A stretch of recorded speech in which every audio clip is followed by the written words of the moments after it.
Welcome to the Recast channel, an entire YouTube channel dedicated to the reimagination of old movies. I am so excited about this episode.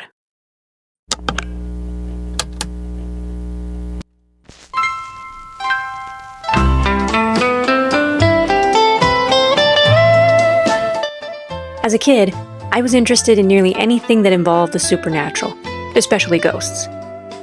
So when the Disney Channel released Susie Q, I immediately watched it, and I loved it. But from what I can recall, the Disney Channel didn't air the movie that often. I think it might have been shown mostly around Halloween, but I'm not entirely sure. And eventually, it faded into millennial memory. But I would think about it from time to time. Little scenes from the movie would pop into my head, and I'd think, oh yeah, I should watch that again. And then one day, I found it uploaded to YouTube. So I watched it. While it wasn't as great as I remember, I did think the story was good enough that it could be remade. Of course, if this movie were to be remade, there are a few changes I'd like to see to the story. And one of the main changes, although it might be a bit controversial, I believe would highly elevate the movie as a whole. You might be curious as to what that change would be. I say that instead of keeping Susie as a white American teen, we recast her as a Mexican American teen. Now, before you get all up in arms thinking I'm just trying to force diversity, allow me to cover some key details of the original film that I believe make it fitting for Susie to be Mexican American. But before we get into all of that, I want to warn you, there will be spoilers ahead. So if you haven't seen the movie, watch it first, and then come back to this video. Alright, let's begin with the original movie. Susie Q opens in the year 1955, with teenager Susie Quinn getting ready for her high school dance. Before heading out, she finds her grandpa, George Quinn, frantically searching for something in his bedroom closet. George stresses to Susie that he must find some important papers and give them to her mother. Susie is able to calm her grandpa down, telling him she'll send her mother upstairs to speak with him. Susie's boyfriend Johnny then arrives to take her to the dance. Before getting in the car, he gives Susie a charm bracelet, and Susie declares that she will never forget this night. On their way to the dance, Susie suddenly realizes she forgot to ask her mother to check on her grandpa. Johnny stops the car on a bridge, and Susie asks to return home. Yet as Johnny struggles to restart the engine, another group of teens collides with them. Susie and Johnny are knocked unconscious. The car then falls off the bridge, and the two teens presumably drown. From there, the movie jumps forward to the year 1995 and introduces the Sands family. That consists of Zach, his mother Penny, and his sister Terry. The Sands have just moved from busy LA to quaint Willow Valley, Washington. As they are settling into their new home, strange events begin to occur, and Terry tries to convince Zach that the house is haunted. We eventually learn that Zach and Terry's dad is no longer with them, and that he actually died in a car crash on the way to one of Zach's basketball games. Zach's lit teacher, Mr. Stanford, who is also coaching the high school basketball team, tries to persuade Zach to try out, but Zach refuses. Zach believes he's responsible for his father's death, so he wants to avoid basketball entirely. One evening, Zach sees a girl playing in his driveway. The girl is Susie. As luck would have it, the Sands family are now living in what used to be the Quinn's family house, and Susie's spirit has been sent back to Earth to help her family. After realizing that Zach is able to see her, Susie decides to enlist his help to find out why her parents lost their home to the bank. It is then revealed that Mr. and Mrs. Quinn live in a trailer park, which is scheduled to be demolished to make way for a new housing development designed by Mr. Kovich of Kovich Enterprises. Susie and Zach learn that the night of Susie's dance, the paperwork Susie's grandpa was trying to find was actually the deed to the Quinn house and property. It is then up to Zach and Susie to find the deed and spare her parents from being yet again forced out of their home. Mr. Kovich plots to stop them, but the kids prevail. And after Susie's family is saved, she encourages Zach to play the final game of the season, which he does, and they win. With everyone finally reaching their happy ending, Susie's ghost is picked up by her boyfriend Johnny and her grandpa George, and the trio drive back to heaven. In the closing scene, Zach is at school when he meets the new girl Megan, who looks strangely familiar. So now that we've walked through the plot, let's backtrack through some main details that I believe support my decision to change Susie's ethnicity, and how that change could strengthen the overall story. We're now going to have a little history lesson.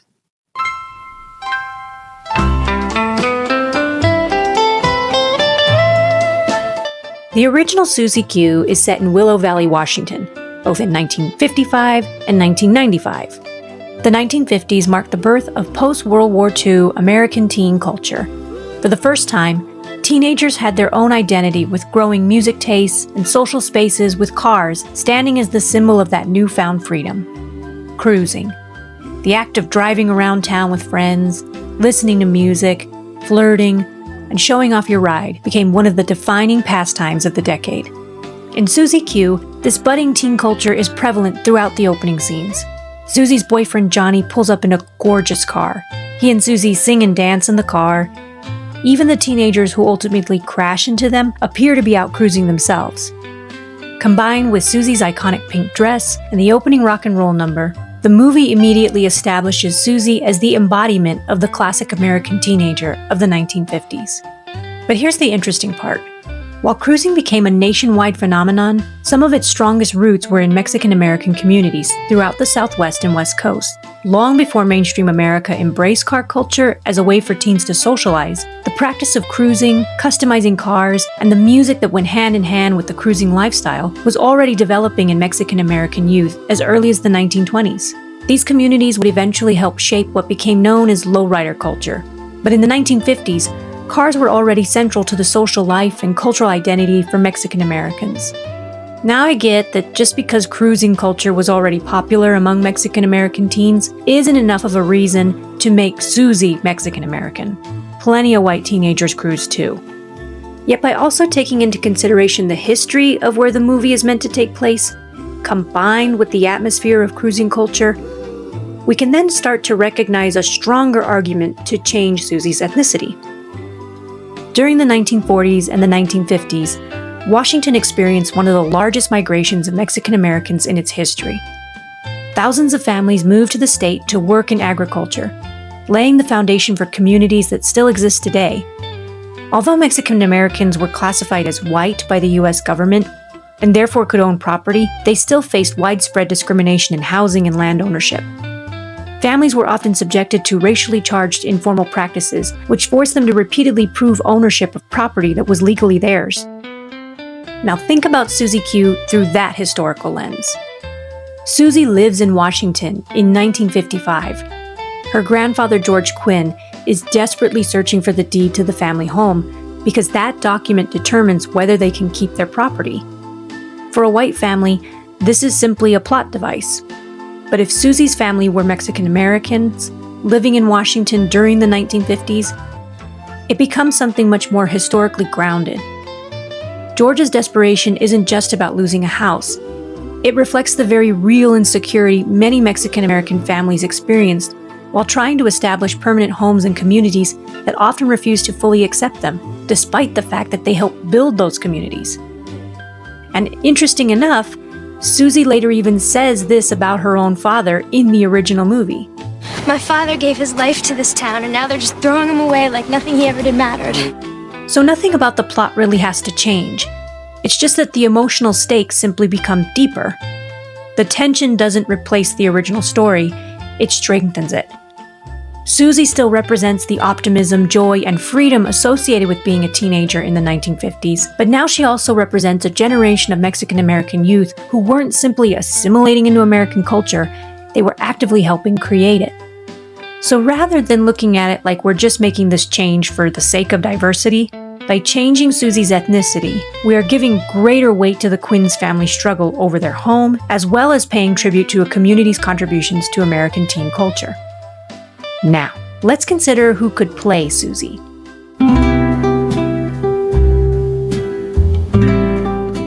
If you're watching this and thinking, oh my gosh, Jenna Ortega should play Susie, no. Just no. I have nothing against Jenna Ortega. I think she's absolutely adorable. However, Susie is characterized as sweet, and at various points in the movie she's described as angelic. While I do believe Jenna Ortega herself is a sweet person, her acting style has a bit of a bite to it, and she leans more towards edgy and sardonic. For Susie, we would want an actress who has more of a dreamy quality to her. Not whimsical, not whimsy goth, dreamy. The only actress I have ever thought about for this role has been Alexa Demie. Again, before you start getting crazy saying, she's too old or she has Ozempic face, just stop. Have you ever seen what teens in the 1950s looked like? They were 16 and they looked 25. Alexa is 35 but looks 25. And movie makeup can make a person look even younger. And as far as the Ozempic face, she could literally put on a little weight and be just fine. Now I know there are other young actresses like Xochitl Gomez or Paulina Chavez. Heck, even Olivia Rodrigo is getting into acting. Yet while all those young women are pretty and have decent enough acting skills, none of them possess that dreamy quality quite like Alexa. Susie Q also has comedic elements to the story, and if you've ever seen this skit before, you'll know that Alexa has great comedic timing. Susie is a character who moves from outrageously bubbly and optimistic to having emotional outbursts and deep sorrow. Aside from her dreaminess, Alexa has strong range and can provide the necessary emotional depth for the character. So she's my pick for Susie. But you can always share who you'd like to see down in the comments.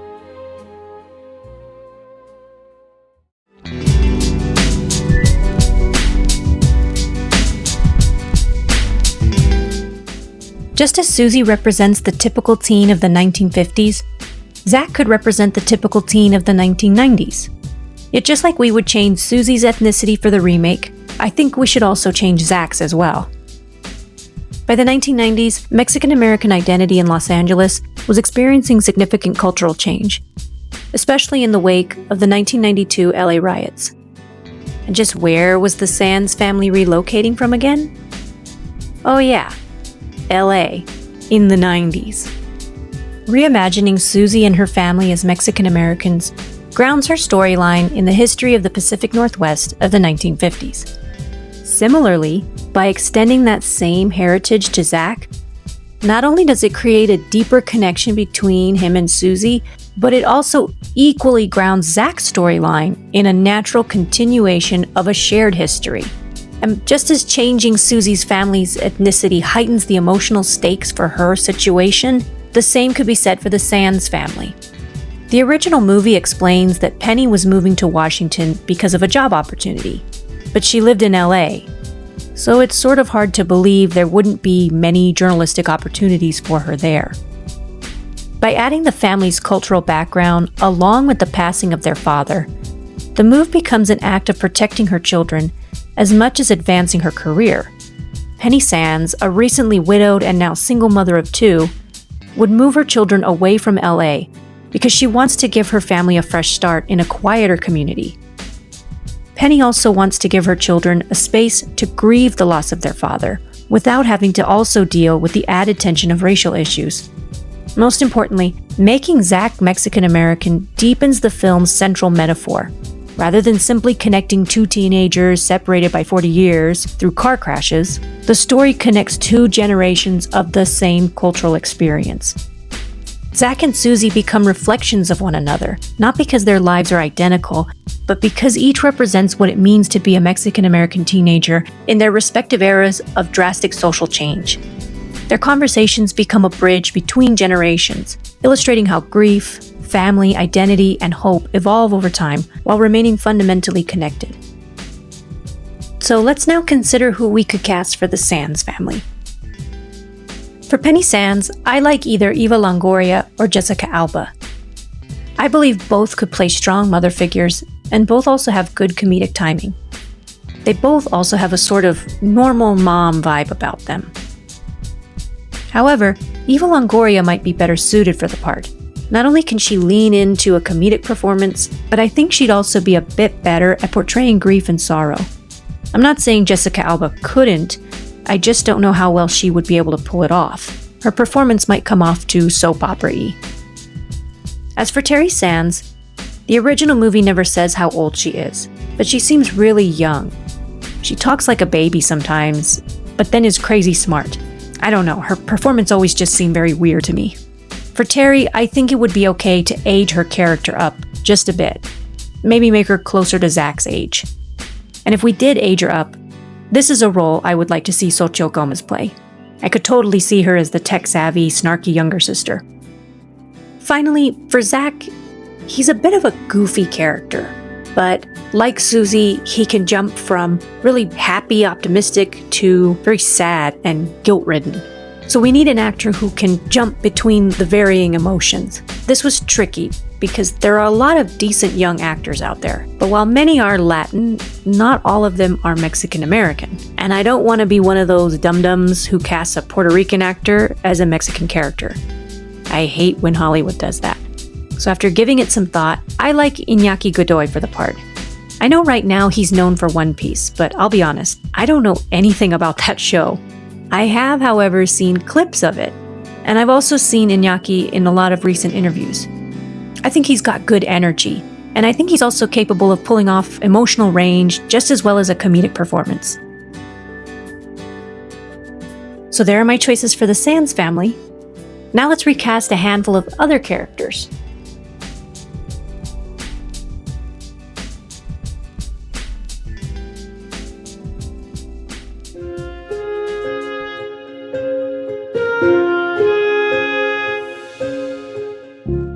First, there's Mr. Stanford, Zach's English lit teacher who involuntarily becomes the coach of the Willow Valley High basketball team. The original movie subtly portrays him as a guiding male figure for Zach. But since we'd be changing Zach's ethnicity, I would hate to see the whole white savior trope play out in this movie. So rather than casting a white actor in the role, I'd like to see Diego Luna play Mr. Stanford. I think he'd be believable as a well-liked English teacher who wants to see Zach succeed. But since Mr. Stanford is a side character who doesn't interact heavily with the rest of the cast, I believe Luna could operate as a good complementary actor. Next we have Ray and his father, Mr. Kovich. Since Mr. Kovich is in a position of power and we are adding historical context to this movie, I think it would be okay to cast a white actor in this role. And that of course means his son Ray would also be cast with a white actor. While both are antagonistic forces in the movie, neither are fully developed characters. Ray is just a generic jerk, and Mr. Kovich, who starts out strong, slowly shrinks to some flimsy villain. Yet there is one truly interesting line that Mr. Kovich says when being interviewed by the local news station. I'm concerned this proposal is completely unacceptable. But our development will allow affordable housing for hundreds of families and allow them to realize the ultimate American dream of getting a big slice of that apple pie for themselves. And isn't that why we're here? Why this line fascinates me so much is because Mr. Kovich's promise of a slice of the American dream eerily echoes the rhetoric used to recruit Mexican laborers during the Bracero program. Workers were enticed with promises of stable employment, fair wages, and economic opportunity. But these promises were temporary. Once their contracts ended, the workers were expected to return to Mexico, regardless of whether they had established lives or communities in the United States. In practice, the program failed to deliver on its promises as laborers frequently endured discrimination, poor living conditions, wage theft, and contracts terminated under bogus pretexts. Mr. Kovich operates through a remarkably similar logic. He promises affordable housing while simultaneously displacing the residents of the trailer park. Furthermore, he uses forms of manipulation in an attempt to cheat the Quins out of their property. Like the Bracero program, Mr. Kovich's language of the American dream functions less as a genuine promise and more as a persuasive tool that masks exploitation. Unfortunately, this is the only interesting moment of Mr. Kovich's character before he is devolved into a cliché 90s kids movie villain, making his broader symbolic potential feel underdeveloped. By expanding Mr. Kovich's role in the story and framing him as someone embodying the historical patterns of exploitation, we could continue to strengthen the ties between Susie and Zach's generational experiences, and therefore build on the thematic weight of the movie. In turn, Mr. Kovich's son, Ray, now has a more authentic reason to be so hostile towards Zach. Rather than being a run-of-the-mill bully picking on the new kid, Ray functions as a larger symbol of resentment rooted in broader historical circumstances. So now let's go over who I think should be cast for these characters.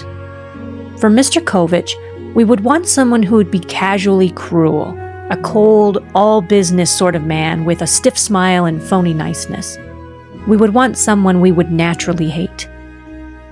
Think of the vibe of Steph from Pretty in Pink, that very easygoing kind of antagonist. In fact, we should just cast James Spader for the part. We already know he could play an excellent villain without being wildly over the top. For Ray, we need an actor that can play an arrogant, entitled bully, but similar to Mr. Kovich, an actor who does so in a casual way. I think Jack Champion could pull this role off. If you're familiar with his performance in Scream, then you'll know he's good at playing a normal teen, but a normal teen who can flip. Someone who is privileged and knows that they can do whatever they want, and therefore is capable of being truly cruel. So there are my choices for all the key cast members. Now let's cover what changes I believe could be made to the script.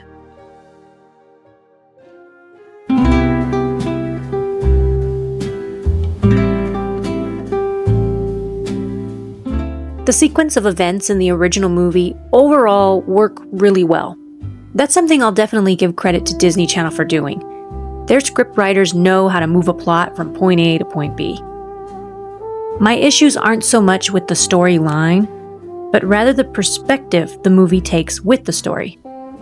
What I mean by this is, the movie is called Susie Q, but Susie herself is treated less like a well-thought-out character and more of an object. The major thing that would have to change about this movie is the heavy-handed male gaze. I mean, look at these camera angles. Susie is a teenager. And this scene, even as a kid, I remember hating this scene. I get it. Susie thinks she's gotta walk around half naked to get Zach's attention.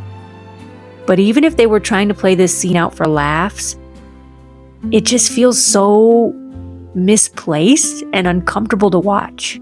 And it also feels like a crime for her to rip such a cute dress.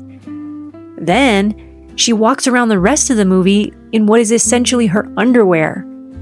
It's just too bizarre. Aside from that, Susie never expresses how she feels. I mean, we do get a small scene when she's leaving her parents' trailer, and she says this. I knew it was my fault. But the movie never expands on her feelings of guilt. In fact, it never expands on any of her feelings.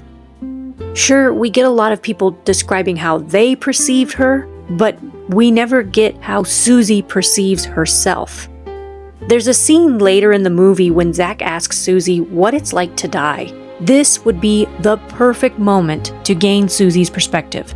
But instead, all the dialogue is Zach-focused, and Susie is just there to comfort Zach in his grief. There is a brief moment where he asks her if she's a good person, and Susie's only response is, I think so. Again, she doesn't elaborate any further than that. Now, originally, Susie's parents lost their house in the 1980s. Susie feels responsible for her parents losing the house because she never sent her mother upstairs to check on her grandpa. But the thing is, Susie's mom would have eventually gone upstairs, and the grandpa would have mentioned the papers. And I'm certain that at some point between 1955 and 1983, Susie's parents would have eventually found the papers. So to help expand on Susie's character, what if the order of events were instead like this for the remake? Susie goes to her dance and is killed in the car crash. When Susie's family is informed, her grandpa is in such distress that he has a stroke. And then he too passes away. We wouldn't see all of this. This could just be some dialogue that Susie's mom recounts to Zach later. Because Mr. and Mrs. Quinn are so distraught over the loss of Susie, followed by George Quinn, they don't have time to look for the papers. But it's at this same time that the bank takes their house away. Now, in the original movie, Susie tells Zach that she died and went to heaven, and has only recently been sent back to help her family. That's cute and all, but again, that setup makes Susie a prop rather than a person. Now, as someone who's watched a lot of ghost movies, I know that ghosts become ghosts typically because they have unfinished business. Since technically, Susie had unfinished business the night she died, rather than going straight to heaven, she could become a ghost in 1955 and has been haunting her family home ever since. With this order of events, by the time we get to Zach asking Susie what it's like to die, we then have built up the perfect opportunity for Susie to express her feelings in depth. She could talk about how lonely it's been lingering between two worlds and how she misses her family. By having Susie open up about her death experience, it then creates a space for Zach to feel comfortable enough to talk about the passing of his father.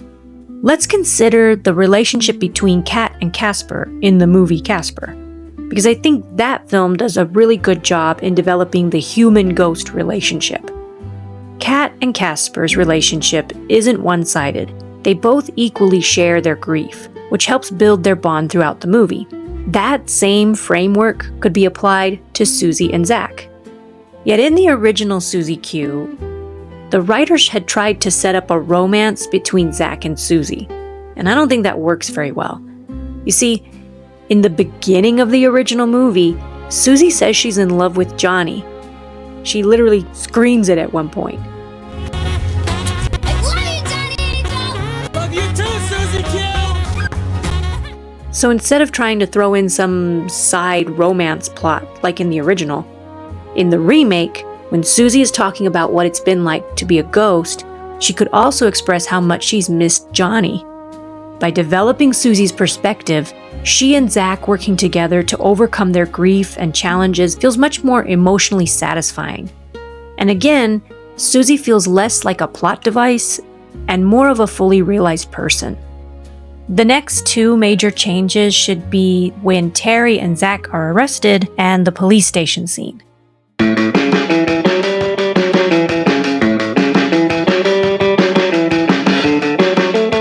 The movie really overcomplicates the Quinn versus Kovich plot.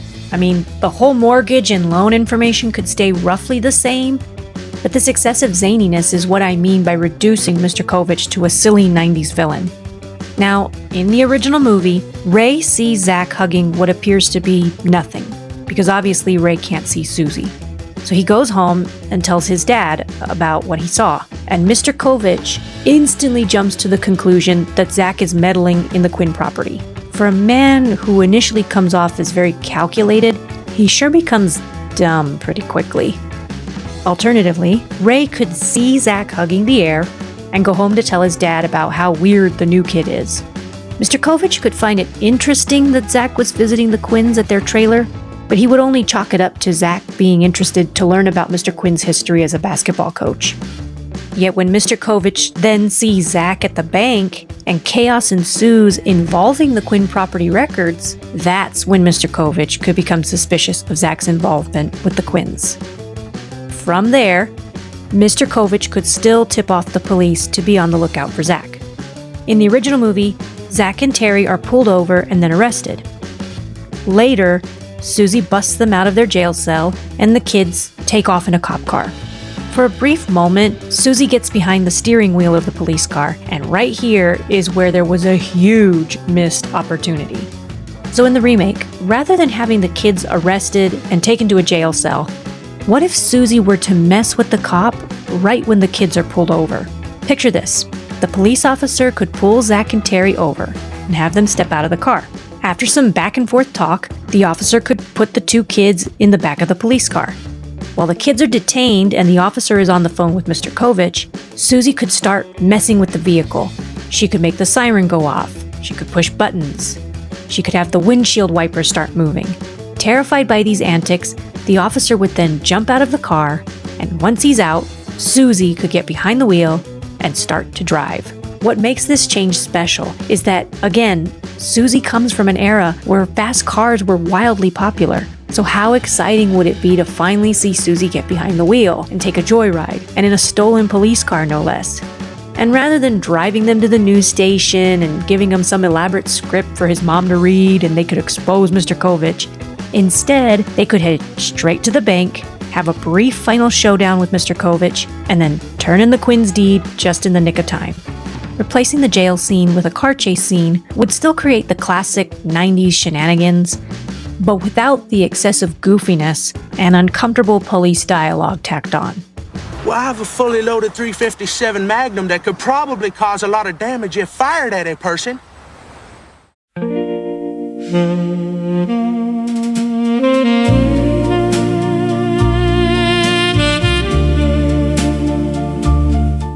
Now, the original movie chooses to jam both the exposing of Mr. Kovich and the final basketball game at Willow Valley High on the same night. For the remake, I think it would be best to make it seem like saving the Quinn property and the final basketball game are on separate days. This would help keep the end of the movie from feeling overwhelming and rushed. Additionally, in the remake, Zach could have joined the basketball team just to get his mother and Mr. Stanford off his back. But up until the final, he would not play any games. Like in the original, Susie's family matter would be settled, and then she would convince Zach that it's time for him to play basketball again. Zach agrees and shows up to the game. Again, just as in the original movie, Zach will use Mr. Quinn's old playbook to win the final. Now, in the original movie, when the game ends, Susie sees her parents, and then she returns to the bridge where she died. When Zach finds her, she says it's time for her to return to heaven.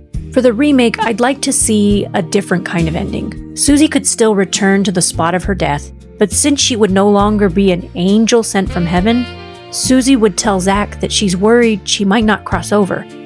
Because even though she helped her parents with their property, she still remains a ghost. Susie could then tell Zach that the bridge is where she died, and she could share with him just how excited she was that night, and how all she wanted was just to have one dance with Johnny.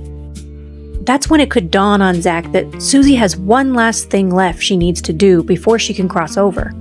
Zach could say to Susie that, although he's not Johnny, she could still have one last dance. Together, they would return to the high school.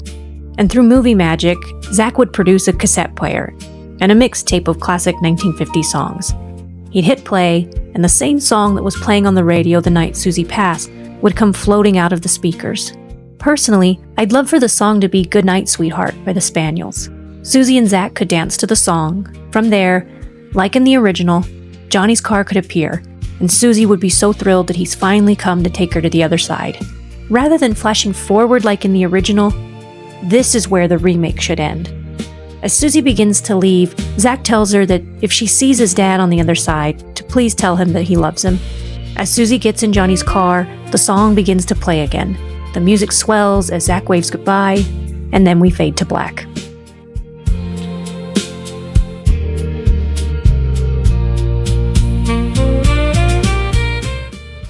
So there you have it, folks. Another episode of the Recast. I hope you enjoyed this one. I sure enjoyed making it. Share your thoughts in the comments, and don't forget to like and subscribe. Until next time.